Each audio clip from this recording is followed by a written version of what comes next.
누가복음 11장 1절부터 4절 말씀입니다.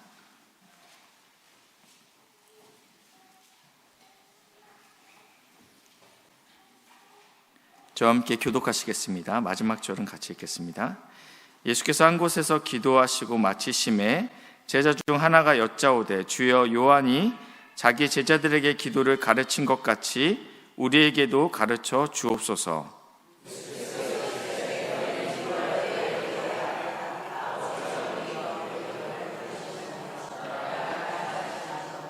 우리에게 날마다 일용할 양식을 주시옵고, 우리가 우리에게 죄지은 모든 사람을 용서하오니 우리 죄도 사하여 주옵시고 우리를 시험에 들게 하지 마옵소서. 아멘. 신앙생활에 있어서 기도는 필수적입니다. 그래서 어떤 분은 이렇게 말씀하시더라고요. 기독교는 기도교다 라고 이야기할 정도로 이 신앙생활에 있어서 기도를 뺀다라는 것은 굉장히 심각한 일이죠. 하지만 우리 신앙생활에서 기도가 굉장히 필수적이지만 동시에 많은 기독교인들에게 좌절감을 주는 것이 또 기도이기도 합니다. 오랜 시간 기도하지만 응답되지 않는 일들 때문에 우리 안에 좌절감이 생기기도 하고요. 또는 5분이 지나면 더 이상 무슨 말을 해야 될지 몰라서 계속 했던 말을 반복함으로 인해서 거기서 오는 좌절감도 우리에게 있습니다. 우리는 기도해야 된다는 것은 알고 있습니다. 그렇지만 정작 기도 생활을 점검해 보면 실망스러울 때가 많습니다. 요즘 기도 생활이 어떠십니까? 묻고 있는 겁니다. 네. 한때 예배당만 들어가면 눈물부터 터졌던 때가 있었습니다. 그리고 대로에서 하나님이 너무 사랑스러워서, 그분이 너무 좋아서 웃고 울다가 지나가던 어르신에게 너 미쳤어? 라는 이야기도 들었던 적도 있습니다. 우리는 고난 가운데 있거나 심령이 가난한, 갈급한 가운데 있다면 하지 말라고 해도 또 저절로 기도하게 됩니다. 말할 수 없는 탄식을 토해내며 가슴을 치며 절규하기도 하고, 또 하나님께서 우리를 회개하게 하실 때는 참회의 눈물을 흘리며 기도합니다. 이런 어떤 극적인 감정 변화가 있어야만 잘하는 기도일까요? 그러려면 늘 우리의 마음은 어려운 상태가 돼야 된다는 말씀입니다. 이렇게 우리의 마음이 힘들 때 기도가 잘 된다면 우리는 계속 힘들어야죠. 그렇지만 우리의 삶이 어느 때는 광야지만 어느 때는 하나님께서 우리를 만족하게 채우시는 때도 있죠. 몇 주가 될지 모르겠지만 주기도문 말씀을 통해서 주님의 기도를 배우고 우리의 기도가 회복되기를 소망합니다. 주기도문의 특징은요, 첫 번째는 모범적인 기도였다라는 것입니다. 이 주기도문은 예수님께서 제자들에게 직접 가르쳐 주신 기도입니다. 제가 가르친 게 아니고 우리 예수님께서 가르치셨기 때문에 가장 모범적이다라고 볼 수 있습니다. 두 번째 특징은요, 단순하다. 그러면서 순서적이나 내용적인 면에서 완전하다라고 이야기하고 있습니다. 예수님 당시에 유행하던 기도들이 있었는데 대부분의 기도들은 길고 복잡했습니다. 그렇지만 예수님의 기도는 단순했죠. 세 번째 특징이 있는데 이 주기도문에는 6가지 간구가 있습니다. 앞에 3가지는 하나님의 나라를 위한, 그의 이름을 위한 간구이고요. 뒤에 3가지는 인간을 위한 간구가 되겠습니다. 첫 번째 간구는요, 하나님의 이름이 거룩히 여김을 받게 하여 주시옵소서. 이게 첫 번째 간구이고요. 두 번째는 하나님의 나라가 이 땅 가운데 임하게 하여 주십시오. 세 번째는 하나님의 뜻이 이곳에서 임하게 하여 주시옵소서. 이 앞에 있는 3가지가 하나님의 이름과 하나님의 뜻을 이 땅 가운데 이루게 하기 위한 간구입니다. 그리고 뒤에 있는 3가지는 우리에게 일용할 양식을 달라는 기도와 우리가 죄 지은 자를 사하여 준 것 같이 우리의 죄를 사하여 달라는 기도, 그리고 마지막으로 6번째는요, 우리를 시험에 들게 하지 마시고 악에서 구해달라는 기도로 맞춰집니다. 정리하면 주기도문은 예수님께서 직접 제자들에게 알려주신 기도이고 간결하면서 단순하지만 하나님과 우리에 대한 간구가 다 담겨있는 모범적인 기도문이라는 것입니다. 이 기도문의 시작의 배경은 이렇게 시작합니다. 누가복음 11장 1절 말씀인데요. 제자 중에 한 명이 예수님께 이렇게 요청합니다. 주여, 요한이 자기 제자들에게 기도를 가르친 것 같이, 여기서 말하는 요한은 세례 요한입니다. 우리에게도 가르쳐 주시옵소서. 당시의 랍비들은 제자들에게 기도문을 가르쳤습니다. 마찬가지로 세례 요한도 자신을 따르는 자들에게 기도문을 가르쳤다라는 것입니다. 기독교 안에는 많은 교단들이 있는 것처럼 그 당시에도 크게는 4개의 분파가 있었습니다. 표가 준비되었는데요. 첫 번째는 사두개파입니다. 이들은요, 부활과 내세를 부정하는 자들이었습니다. 성경도 구약 성경만 믿었습니다. 이들은 타협적이었습니다. 현실주의적인 태도를 취했다라는 것인데, 당시 로마가 이스라엘을 지배하고 있었는데 이 로마와 결탁해서 자신의 그 기득권을 유지하고 있었던 단체입니다. 주로 종교 지도자들과 기득권층들이 이 사두개파에 해당됐습니다. 이들은 오실 메시아에 대한 관심이 없었습니다. 왜냐하면 이 땅이 만족스러웠기 때문입니다. 지금 내가 로마와 붙어 있음으로 인해서 내가 충분히 기득권을 유지할 수 있었기 때문에 오실 메시아에 대한 관심이 없었다라는 것입니다. 그리고 성전 중심의 신앙생활을 했습니다. 말은 굉장히 좋아 보이지만 모든 재정과 시간을 성전에 몰입하게 했다라는 것입니다. 왜냐하면 그곳에서 자신의 모든 수익이 나오기 때문입니다. 두 번째는 바리새파입니다. 이들은 율법과 전통을 철저히 지키던 사람들입니다. 우리가 알고 있는 사람은 사도 바울이 이곳에 해당합니다. 일반 백성들과 어울리면서 회당을 중심으로 활동했습니다. 근데 좀 더 일상적이고 친밀했습니다. 성전에만 있었던 제사장들과 달리 이들은 그 마을 곳곳에 있는 회당에서 그의 이웃들과 함께 신앙생활을 함께 했다는 것입니다. 그러면서 구별된 삶을 살았습니다. 그러니까 백성들한테 존경받을 수밖에 없었죠. 메시아에 대한 소망을 가지고 있었지만 이 메시아는 우리를 로마로부터 구원해낼 그 메시아를 믿고 있었습니다. 정치적 메시아를 믿었던 것이죠. 세 번째는 에세네파입니다. 여기서 우리가 알고 있는 에세네파는요, 세례 요한이 에세네파입니다. 이들은 세상과 완전 분리된 금욕적인 공동체를 추구하면서 생활했습니다.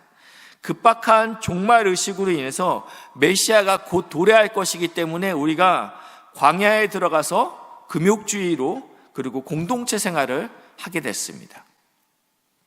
네 번째는 열심당입니다. 예수님의 제자 중에 시몬이 있었죠. 이 사람이 열심당 출신이었습니다. 이들은요, 지금 정복자 로마로부터 무력을 써서라도 독립하겠다라는 마음이 있었습니다. 급진적이었고 혁명적이었습니다. 이들은 정치적이면서 군사적인 메시아를 꿈꿔왔습니다. 다 같이 하나님을 믿고 있지만 하나님을 믿는 양태들이 각자의 이익에 따라, 신념에 따라, 정치적인 입장에 따라서 다른 것들을 저희가 보게 됩니다. 그래서 이 신념에 따라서 각 집 그 파별로 기도문이 있었다라는 것입니다. 지금처럼 우리가 하는 이 개인적인 기도가 아닌 이것은 사명 선언문이었습니다. 우리가 SNF하면 SNF파의 사명 선언문, 기도문이 있었다라는 것입니다. 제자들이 이렇게 이야기하는 것입니다. 이런 파들이 기도문이 있는 것처럼, 그리고 세례 요한도 자신을 따르는 자들이 늘어가자 이제 우리의 기도문, 우리의 사명 선언문은 바로 오실 메시아를 고대하는 것이다. 회개하라, 천국이 가까이 왔다. 이러한 사명 선언문을 이 세례 요한은 자신의 기도문에 녹여냈을 것입니다. 근데 이제 예수님을 따르는 제자들도 예수님에게 말씀하시는 거죠. 예수님, 우리도 이제 제법 우리를 따르는 자들이 많아졌습니다. 이제는 예수님의 입장을 밝힐 때가 되었다라는 것입니다. 남들과 같이 저 랍비들도 내고 있는 저 기도문, 예수님이라면 충분히 우리에게 알려줄 수 있지 않습니까? 우리에게 주실 사명 선언문을 주십시오. 우리도 이제 그런 급이 되었다. 어떤 느낌인지 아시겠죠? 우리도 이제 그런 거 할 정도가 되었다라는 것입니다. 또 두 번째는요, 제자들이 예수님께 기도를 가르쳐 달라고 요청했던 더 본질적인 이유는요, 예수님께서 기도하는 모습을 평소에 제자들이 늘 보았기 때문입니다. 제자들이 예수님이 언제 어디서 어떻게 기도하시는지 그 모습을 다 지켜보았습니다. 예수님은 바쁘고 피곤한 가운데서도 불구하고 기도의 자리를 지키셨습니다. 제가 오늘 2시 반에 일어났거든요.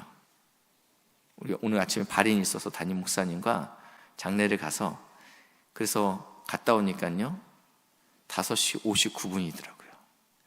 아니죠, 4시 59분이더라고요.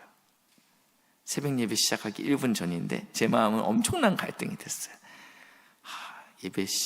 예배가 시작하고 도착했으면 기쁜 마음으로 집에 갈 수 있지만 예배가 아직 시작하지 않았어요. 저는 피곤하면요 내 실국리부터 먼저 하는 사람이에요. 네. 내가 금요일날 설교니까 내가 피곤하면 안 돼. 근데 오늘 예수님께서는요 마가복음 1장 21절인데요 그들이 가버나움에 들어가니라 예수께서 곧 안식일에 회당에 들어가 가르치심에, 이 안식일입니다. 이스라엘 백성들이 그 바벨론에 의해서 예루살렘 성전이 완전히 멸망함으로 인해서 그 다음부터는 이 회당 문화가 시작되었습니다. 이 회당에서 유대인들이 모였을 때 하나님의 율법을 들려주고 또 그 말씀을 가르치는 일들을 했습니다. 그런데 예수님께서 이 안식일에 지금 회당에서 하나님의 말씀을 가르치시고 그리고 귀신 달린 사람들을 회복시켰다라고 기록되어 있습니다.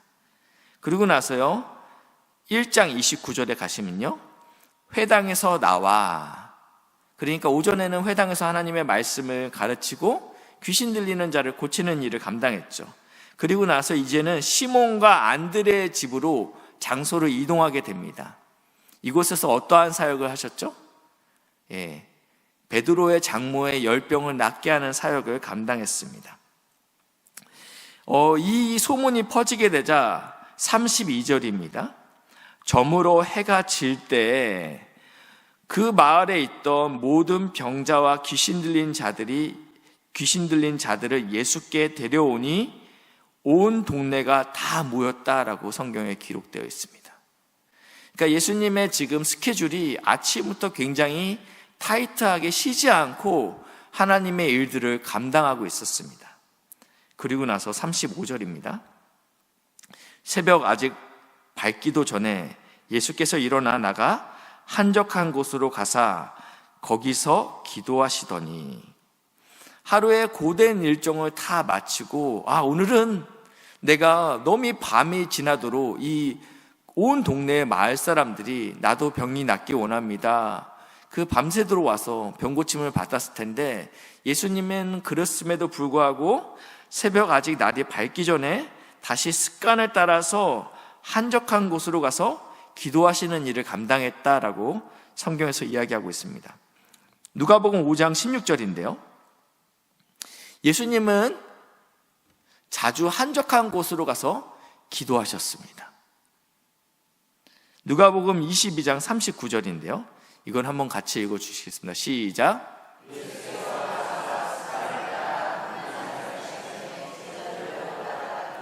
아멘. 예수님은 고단한 가운데도 새벽에 하나님 앞에 간구하였고 자주 한적한 곳에서 기도하였고 습관을 따라 또 제자들과 함께 기도하러 가셨다라고 오늘 성경에서 이야기하고 있습니다. 항상 기뻐하고 범사에 감사하고 쉬지 말고 기도하라라고 말씀하신 대로 늘 본을 보이시는 분이 바로 예수님이십니다. 예수님의 이러한 기도하는 모습을 본 제자들이 자연스레 기도를 배우고자 했다라는 것입니다. 우리도 역시 예수님께 기도를 배워야 합니다. 예수님은 하나님이셨습니다. 그분이 무엇이 아쉬워서 어떠한 능력이 없어서 기도하셨겠습니까? 그럼에도 불구하고 예수님께서는 규칙적으로 기도하셨습니다. 그리고 승천하신 후에는 하나님 우편에서 우리를 위해서 친히 간구하고 있다라고 성경에서 말씀하고 있습니다. 우리가 우리의 기도 생활에 있어서 그분의 삶을 본받아야 하는 이유는 여기에 있다라는 것입니다. 이미 한국계 성도들은 기도에 열심히 있기로 전 세계 교회 모범이 되어 있습니다. 누구보다도 뜨겁고 또 자주 기도합니다. 한국에만 있는 기도가 있죠. 새벽 기도. 네, 새벽 기도. 또 주여 삼창.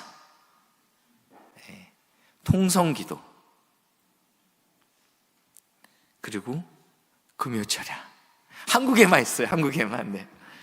제가 밴쿠버에 살 때 그 캐나다 목사님들은 아주 굉장히 5시면 딱 퇴근하시더라고요. 네. 부럽다라는 게 아닙니다. 예. 오해하시면 안 됩니다. 한국에만 있어요. 이 한국은 특별해요. 예, 이 열심을 그래서 많은 세계에 있는 교회가 한국이 왜 이렇게 부흥하는가를 어디서 찾게 되냐면 이 기도에서 찾게 된다는 것입니다. 어쩌면 그렇지만 이 기도의 분량만큼, 기도의 뜨거운 만큼 중요한 것이 있는데 바로 기도의 내용입니다. 그렇다면 이 주기도문 강해를 통해서 이 기도의 내용들에 대해서 살펴볼 건데 그거는 다음 시간에 살펴보겠습니다. 오늘은 이 누가복음 11장에 병행 본문이 있는데요. 마태복음 6장에 이 누가복음 11장과 마태복음 6장에 주기도문이 나와 있습니다. 거기서 주기도문에 대해서 이렇게 이야기합니다. 주기도문을 예수님께서 설명하시기 전에 어떠한 기도를 하지 말아야 될지 먼저 말씀하시고 시작해요. 그러니까 잘못된 기도가 무엇인가에 대해서 이야기하고 있습니다. 마태복음 6장 5절 말씀인데요. 같이 읽겠습니다. 시작. 그들은 사람에게 보이려고 회당과 큰 거리 어귀에 서서 기도하기를 좋아하느니라. 내가 진실로 너희에게 이르노니 그들은 자기의 상을 이미 받았느니라. 아멘. 첫 번째 하지 말아야 될 기도는 외식하지 말라라는 것입니다. 즉 보이기 위한 기도를 하지 말라라고 표현하고 있습니다. 겉과 속이 다른 기도를 이야기하고 있습니다. 하나님의 이름을 부르고 있지만 사람에게 보이기 위해서 회당이나 큰 거리에서 기도함으로써 사람들에게 존경과 칭찬을 받는 그것이 이미 자기의 상급이었다, 자기의 상이었다라고 이야기하고 있습니다. 하나님과 결산할 것은 없다라는 것입니다. 이미 사람들에게 격려와 칭찬을 받았기 때문입니다. 참 비참하죠. 열심히 수고하고 애썼는데 비록 내가 이것이 사람에게 보이려고 했던 것이지만 하나님 앞에 받을 상급은 없다. 그러면서 6장 6절에 너는 기도할 때 내 골방에 들어가 문을 닫고 은밀한 중에 계신 내 아버지께 기도하라. 은밀한 중에 보시는 내 아버지께서 갚으시리라. 기도는 사람들에게 보이기 위한 행위가 아닙니다. 기도는 하나님 아버지와 내가 만나는 시간인 것입니다. 우리는 교회에서 합심하여 기도할 수 있습니다. 공동체가 합심하여 뜨겁게 기도할 때 하나님께서 만나주십니다. 그러나 골방에서 혼자 은밀히 기도할 때도 하나님은 우리를 만나주시는 분이심을 믿으시기 바랍니다. 마태복음 6장 7절인데요.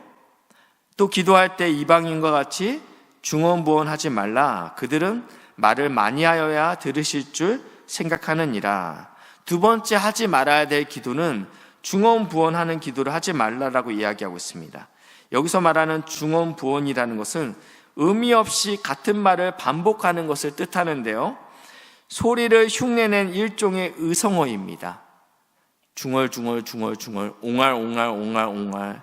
샬라 샬라 샬라 샬라 이런 거요. 의미는 없어요.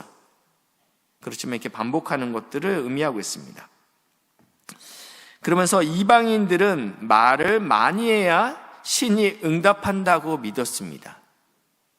오래 기도해야지 지성이면 감천이다. 그렇죠?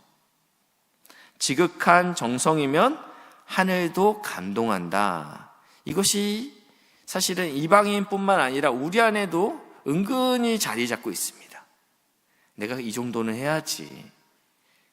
사실은 이방인들이 이렇게 하고 있었거든요. 인간의 노력과 정성을 통하여 무엇인가를 이루겠다라는 것, 이것은 우리에게는 굉장히 큰 도전을 줍니다. 이러한 메시지를 선포할 때 우리는 사실은 도전을 받죠. 하나님의 마음을 감동시켜라. 그렇죠? 주의 보좌를 움직여라. 어떻게요? 나의 열심과 애씀과 눈물과 통곡을 통해서 이러한 도전들은 우리를 굉장히 유혹하고 매력적입니다. 왜냐하면 할 수 있거든요. 그런 것들은요. 구약의 엘리야 시대에 바알이 450명의 선지자들이 갈멜산에서 바알에게 부르짖게 됩니다. 이른 아침부터 이들이 큰 소리로 계속적으로 외칩니다. 그렇더니 엘리야 선지자가 이야기합니다. 너희의 신이 잠을 자나 보다. 더 큰 소리로 외쳐라. 그러니까 이 바알 선지자들이 엄청나게 큰 소리로, 더 큰 소리로 부르짖기 시작합니다. 심지어 자신의 몸을 상하게 하고 있습니다. 그러면서 기도하는 거죠. 정성도 이런 정성이 없습니다. 그러나 이 바알은 눈이 있어도 보지 못하고, 귀가 있어도 듣지 못하고, 그리고 움직이지 못해서 사람이 메고 다녀야 되는 것입니다. 그의 입에는 아무 기운이나 능력이 없다라고 우상에 대해서 하나님 말씀하고 있습니다. 우리가 하나님께 기도할 때 이런 바알의 선지자들이 했던 방법으로 기도하고 싶은 마음이 든다라는 것입니다. 왜냐하면 이렇게 기도해야지 하나님이 응답하실 것 같은 마음이 생기기 때문입니다.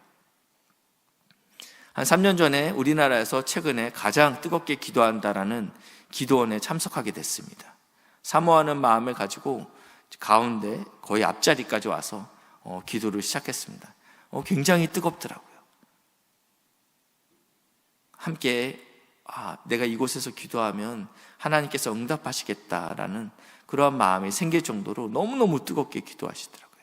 옆에는 갓난아기를 데리고 온 어떤 어머니께서 기도하고 있습니다. 아기는 그 뜨거운 가운데 아주 잘 자고 있었습니다. 앞에서 기도하던 한 자매님께서 은혜를 너무 많이 받으셨어요. 갑자기 뒹굴기 시작합니다. 근데 이게 한 방향으로 뒹구는 게 아니라 앞뒤 좌우로 계속 왔다 갔다 하면서 뒹굴면서 점점점 저한테 가까이 오더라고요. 순간 저는 너무 무서워서 그 자리에서 옆으로 피했는데 이 아주머니께서 이 아이를 그냥 뒹굴어서 아이를 덮쳐갖고 지나가 버렸어요. 아이는 자지러지게 우는데 기도하는 어머니는 아이의 소리를 듣지 못하고, 이 뒹굴었던 이 아주머니도 자기가 이 아이를 뒹굴렀는지 알 수 없는 상황이었어요. 저는 순간 굉장히 무서웠어요. 넘어뜨리는 기도를 합니다. 그렇죠? 그리고 또 안차를이라는 걸 하죠. 요즘은 많이 하는데 최근에 또 2년 전에 누가 죽었기 때문에 안차를 받다가, 이런 유혹이 우리 안에 있어요. 신비롭다. 저기 안에는 능력이 있다. 저기 안에는 반드시 기도의 응답이 있을 거라는 그러한 마음이 우리 안에 있다라는 것입니다. 이렇게 우리가 애쓰고 있는데, 우리가 이렇게 수고하고 간절히 찾고 있는데 하나님께서는 반드시 응답하실 거야 라는 마음이 우리 안에 자연스럽게 든다라는 것입니다. 이제는 엘리야 차례입니다. 여호와의 선지자는 혼자였습니다. 이미 저녁 소재 드릴 시간이 다 되었다라고 이야기하고 있습니다. 이미 바알의 선지자가 이른 아침부터 저녁 때까지 계속적으로 부르짖었지만 어떠한 응답도 듣지 못했습니다. 이제는 엘리야 차례죠. 거기에는 큰 소리도 없었고요, 자신의 몸을 상하게 하는 고행도 없었습니다. 왕상 18장 36절, 37절인데요. 우리 천천히 한 목소리로 같이 읽겠습니다. 시작.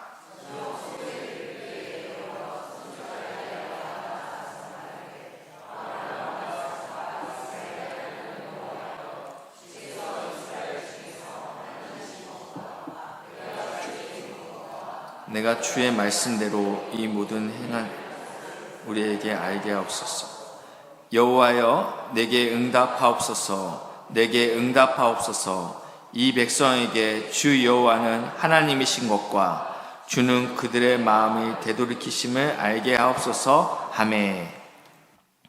엘리야의 기도에서 무엇을 알 수 있습니까? 먼저 기도 받으시는 분을 분명히 알고 기도하고 있습니다. 이스라엘의 하나님 여호와여. 그래서 주기도문은 이렇게 시작합니다. 하늘에 계신 우리 아버지여. 기도를 들으시는 분이 하늘에 계신 하나님이라는 것입니다. 그분이 우리의 아버지 되신다라고 이야기하고 있죠. 그리고 그 아버지께서 다 듣고 계십니다. 그리고 반드시 응답하십니다. 하늘에 계신 분이 내 아버지면 우리는 누구입니까? 자녀이죠. 우리는 아들이고 딸입니다. 굉장히 친밀한 관계입니다. 엘리야도 지금 하나님과 자신의 사이의 관계를 이렇게 설정합니다. 내가 주의 종입니다. 하나님과 자신의 친밀함을 이렇게 표현합니다. 내가 당신의 종입니다. 그리고 나서 엘리야는 무엇을 근거로 기도합니까? 내가 주의 말씀대로 언약의 약속을 붙들고 기도하고 있다는 것입니다. 하나님의 말씀으로 기도하는 것은 하나님의 언어로 그분께 아뢰는 것입니다. 이 성경 말씀으로 기도하는 것은 하나님의 언어로 기도한다라는 것입니다. 단순히 거룩한 느낌이 드는 게 아닙니다. 이것은 능력의 문제입니다. 히브리서 4장 12절에 보니까 하나님의 말씀은 살아있고 활력 있어 좌우의 날선 없던 검보다 예리하여 라고 말씀하고 있어요. 그렇기 때문에 이 살아있는 이 말씀, 우리의 영혼과 폐부를 우리의 동기까지 다 밝히 드러내는 이 말씀을 가지고 기도하는 것은 그냥 거룩해 보이는 것 수준이 아니라 능력이 있다는 것입니다. 왜냐하면 하나님 말씀 자체가 능력이 있기 때문에 이 말씀을 가지고 기도하는 것이 능력이 있다는 것입니다. 마태복음 6장 8절 말씀이에요. 그러므로 그들을 본받지 말라. 이 이방인들이죠. 중언부언하는 이방인들을 본받지 말라. 구하기 전에 너희에게 있어야 할 것을 하나님 너희 아버지께서 아시느니라. 아멘. 무슨 말씀입니까? 기도하지 말라는 이야기인가요? 아니, 중언부언이라도 해서라도 기도의 자리에 앉아있는 게 좋은 것 같은데 여기서 그들을 본받지 말라. 하나님께서 아들이 자녀의 필요를 이미 우리가 아버지라고 구하기 전에 이미 알고 계시대요. 구하기도 전에 이미 아시는 하나님께 우리가 도대체 왜 구해야 됩니까? 멕시코에서 사역하셨던 그린웨이라는 선교사님이 계셨습니다. 참 어려운 땅이고 위험한 땅이죠. 어느 날 저녁에 밖에서 이렇게 노크 소리가 들려서 문을 열어서 나가니까 10살짜리 소녀가 떨고 있는 모습을 보게 됐습니다. 그 모습이 얼마나 안타까웠는지 이 그린웨이 선교사님은 이 소녀를 집으로 들입니다. 그리고 그에게 먹을 것을 주고 어떻게 너가 이 밤에 이곳에 오게 됐는지 이제 묻게 됩니다. 어머니는 이 소녀가 3살 때 이미 죽었고 알코올 중독자인 아버지가 얼마 전에 총으로 자신을 쏴서 죽이려고 하는 것을 보고 무서워서 무작정 도망친 거예요. 그리고 이곳에 선교사가 있다는 것을 알고 이곳에 가면 내가 잘 수 있겠다라는 생각이 들어서 노크했다는 것입니다. 이미 그린웨이에게는 딸이 4명 있었습니다. 근데 그 얘기를 듣고 이 아이에게 밥만 먹여주고 내보내기에는 그건 할 수 없는 일이잖아요. 그래서 마음을 먹고 이 아이를 5번째 딸로 입양하기로 결정합니다. 그러면서 이렇게 얘기합니다. 너는 내 딸이다. 그리고 나는 내 아버지야. 내가 필요한 것이 있다면 무엇이든지 말해라. 근데 이 아이는 시간이 흐르지만 이 그린웨이에게 내가 무엇이 필요합니다 라고 이야기를 하지 않았다고 합니다. 이 아이의 마음이 어떠신지 혹시 짐작이 되실까요? 그러던 어느 날 서재에 있었는데 아이가 들어옵니다. 그러면서 이렇게 이야기합니다. 아빠, 저 신발끈 하나가 필요해요. 그 말을 듣는 순간 이 그린웨이는 돌아서서 눈물을 흘렸다고 합니다. 드디어 이 아이가 나를 아빠라고 불렀다. 하나님께서 우리에게 왜 기도하라고 말씀하십니까? 구하지 않아도 자녀된 우리에게 무엇이 필요한지 나보다 더 잘 아시는 분이 그분이신데요. 하나님께서는 자녀된 우리가 당신의 이름을 부르는 것을 무척 좋아하십니다. 당신과 교제하는 것, 당신과 동행하는 것을 가장 귀히 여기기 때문에 우리에게 기도의 자리로 초청하시는 것입니다. 우리에게 무거운 짐을 주기 위한 것이 아니고 나와 함께 가자, 그리고 나의 이름을 불러주렴, 나와 함께 교제하렴 라고 초청하시는 겁니다. 하나님께서 우리를 지성소로 부르셨다고 했잖아요. 아무나 갈 수 있는 자리가 아니에요. 누가 가셨죠? 예수님께서 십자가를 지심으로, 휘장을 찢음으로 우리도 이제는 담대하게 하나님 앞에 나아갈 수 있게 되었습니다. 그전에는 우리가 원수 되었던 자지만 이제는 우리가 아들 되었고 우리가 자녀 되었기 때문에 이제는 우리가 아빠, 아버지께 담대히 나아갈 수 있다라고 이야기하고 있습니다. 그렇기 때문에 주기도문의 시작은 하늘에 계신 우리 아버지여, 하늘에 계신 우리 아빠에게 담대히 나아가는 문을 우리에게 열어주고 있습니다. 오늘도 우리가 기도할 텐데 억지로 하지 않고 하나님 아버지께 나아가는 마음을 가지고, 사실은 우리를 기다리고 계셨을 거예요. 우리를 기다리고 계셨을 것 같아요.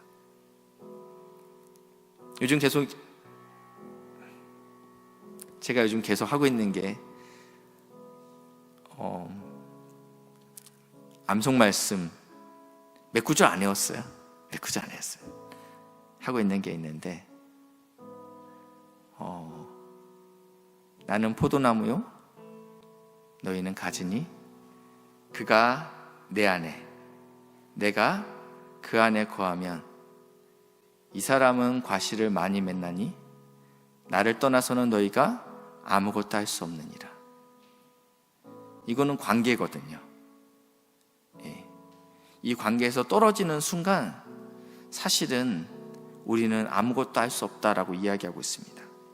오늘 이 기도의 시간이 예수님이 내 안에, 그리고 내가 예수님 안에 들어가는 시간이 되시길 주님의 이름으로 축복합니다. 주님과 동행하는 시간 되시길 주님의 이름으로 축복합니다.